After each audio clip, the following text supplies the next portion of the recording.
Hi guys! Welcome back sa aking YouTube channel. I'm Lelja Padulina. Sa video ito guys ay papunta kami ngayon ng hospital kasi kami ay magpapa-medical. Ayan, ngayon yung araw ng aming medical.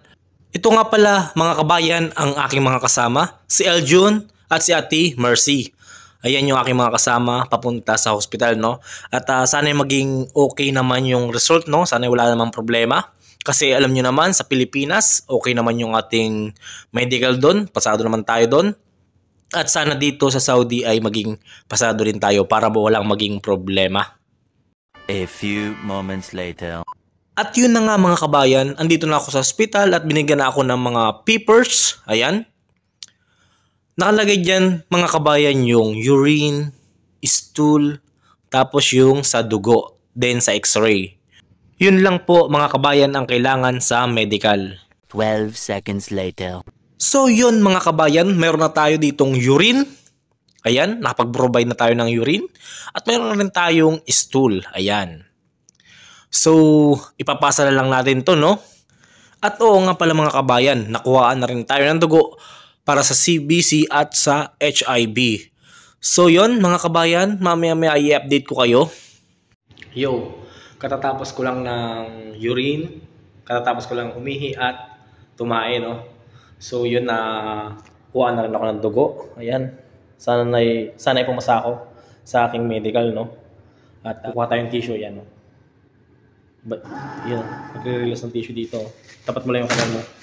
Okay, so sana ay makapasa ako sa aking pagpa-medical dito sa Saudi, no?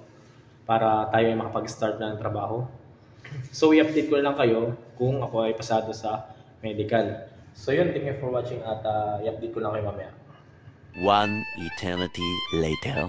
Hello mga kabayan! Katatapos lang ng aming medical at pauwi na kami. At napakabilis nga ng result, no? Sinabihan agad kami na pasado na kami sa x-ray. Pati na rin sa urine at sa stool. Ayan. Ganun po kabilis dito ang result. Oras lang hihintayin mo, mga isang oras lang, malalaman mo na kaagad ng result at walang kuskus balungos. Hindi katulad sa atin sa Pilipinas na hihingan ka pa ng police clearance, sedula, kung ano-ano pa. Dito ang kailangan mo lang kapag ikaw nagpapamedical is yung urine, stool, x-ray at yung sa dugo. Yun lang po ang kailangan nila. At syempre walang babayaran kahit na piso. Kaya okay na rin tong aming napasukan.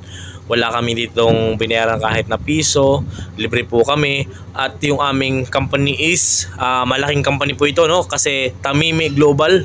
Ayan, kilala dito sa Saudi. Tamimi Global, isa po itong malaking company. At sa mga gusto pong mag-apply diyan sa Pinas, ang agency ko po, Dreamforce International Manpower. Search nyo lang po sa Google Map, 1818 San Marcelino Street, Malate, Manila. So magsadya na po kayo doon kasi marami pong hiring doon. Tingnan nyo lang po sa Facebook page ang mga hiring.